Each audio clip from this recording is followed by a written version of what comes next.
at stock density, so the number of animals per acre, and also utilization rates are the amount of residue that we're going to be leaving behind when we're finished grazing.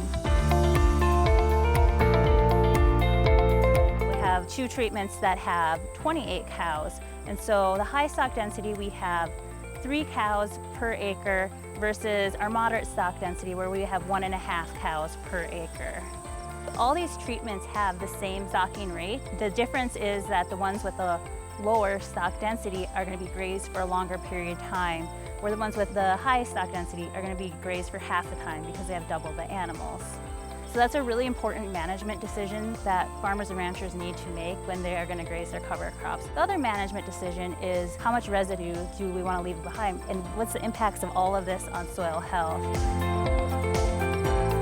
So we're going to graze this as a full season cover crop this year and next year, and then the following year we're going to put a cash crop of corn in and look at the economic savings and benefits of that corn in addition to the economics component of our livestock production.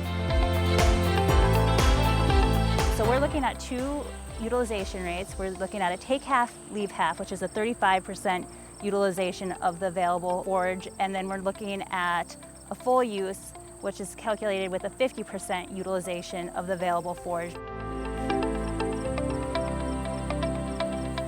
As a producer, maybe you don't want to do all those calculations. You can just monitoring and making sure that you're moving your cows and taking them off at the appropriate time. And so these sites, we're visiting them a lot, just depending on when the cows need to be moved, and we're moving these cows anywhere from 3 days to every week.